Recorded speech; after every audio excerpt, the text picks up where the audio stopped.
परिस्थिति में तुम्हारे मन में कमजोरी नहीं आनी चाहिए। चाहे जैसी परिस्थिति तुम्हें याद होना चाहिए, ये इष्ट के द्वारा पास करके भेजी हुई परिस्थिति। मैं डगमगाऊं क्यों, मैं भयभीत क्यों हूं? कोई न कोई बहुत मंगल विधान मेरे इष्ट ने भेजा परिस्थिति, इसलिए मैं मस्ती से रहूंगा, चाहे जितनी बुरी स्थिति क्यों ना आ जाए। हृदय में या बाहर परिस्थिति, स्थिति या परिस्थिति, संतुष्टायेन केनवा, ये बहुत बड़ी बात है। क्योंकि इष्ट ने भेजा है ना, चयन किया इष्ट ने, किस लिए? होगा कोई उनका विधान, मंगल विधान, शांत प्रसन्न मुद्रा, कभी खिन्न नहीं, निकल जाएगी परिस्थिति और स्थिति भी। कभी कभी अंदर में भी स्थिति गड़बड़ होती है, बाहर भी परिस्थिति। इन्हीं के वचन अभी सुनाए थे पीछे। पापियों का ऐश्वर्य बढ़ता है। प्रश्नकर्ता को सुन ले ध्यान से। ज्यादातर प्रश्न करते हैं कि धर्म में चलने वाले को बड़े धक्के मिलते हैं, पाप करने वाले बड़े मौज से होते हैं। पापियों का ऐश्वर्य बढ़ता है, स्वीकार करते हैं। क्यों? क्योंकि उनके पुण्यों का नाश किया जा रहा है। तुम धर्म के फल में संदेह मत करना। ये पापियों का जो ऐश्वर्य बढ़ रहा है, इनको जैसे फांसी की सजा देने वाले को अंतिम इच्छा पूरी की जाती है, ऐसे सर्वनाश का खेल इनका शुरू होने वाला है। इसलिए इनके पुण्यों को फटाफट भुगाया जा रहा है। भोग ले। हम तो अपनी भाषा में कहते थे एकांतिक में कि गए जैसे चार आदमी दो हाथ पकड़ के दो पैर पकड़ के ले जा रहा है। आप कह रहे धन्य है, ना लिफ्ट से जा रहा है, ना पैदल जा रहा है, चार आदमी की गोद में जा रहा है, 8वीं मंजिल पर ले जाए, धन्य है उसका। धन्य नहीं है, ऊपर जाके पटकने जा रहे हैं नीचे।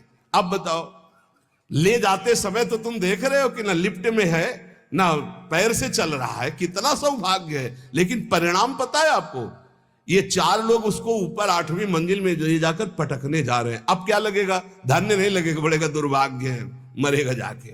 ऐसे ही पापी आदमी जब चारों खाने में हरा भरा नजर आवे ना, बढ़ता नजर आवे, तो आप हाथ जोड़ के शोक मगन होना, अब मरेगा ये जाके। ये चार जो ले जा रहे ना, ये ऊपर दिया सलाई लग रही सुकृत में, पुण्य में, क्योंकि पाप कर रहा है, अब भस्म होगा। कभी कभी गुरुजन जब समझाते हैं और जब देख लेते हैं ना कि बहुत पैंग लंबी बढ़ गई, तो मौन हो जाते हैं, नहीं समझता जीव। इसीलिए भगवान भी चुप हो जाते कि पहले जल ले। अच्छा, भगवान जानते कि तू मेरा अंश जलेगा, है नहीं, तेरी कपड़ा जलेगा। ये नयनम छिन्दन्ति शस्त्राणि नयनम दहति पावकः न चैनम क्लेदयन्त्यापो न शोषयति मारुता। भगवान का बच्चा आग नहीं जला सकती, शस्त्र नहीं छेद सकता, जल नहीं डुबो सकता, वायु नहीं सुखा सकती। तो अगर डूब रहा है, मर रहा है तो मर, क्योंकि आत्मा को कुछ होना नहीं है और तेरे पाप किया है तो भोग।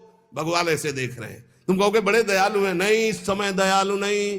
दयालु जान रहे हैं कि मेरे अंश को कोई फर्क नहीं पड़ना, शरीराभिमानी, पाप किया है, भोग ले। इसलिए वो अग्नि रूप भी हैं, वो जल रूप भी हैं, वो अपने में ही डुबो रहे हैं। किसको? अपने आप को। तुम्हें क्या फर्क पड़ रहा है? कुछ नहीं।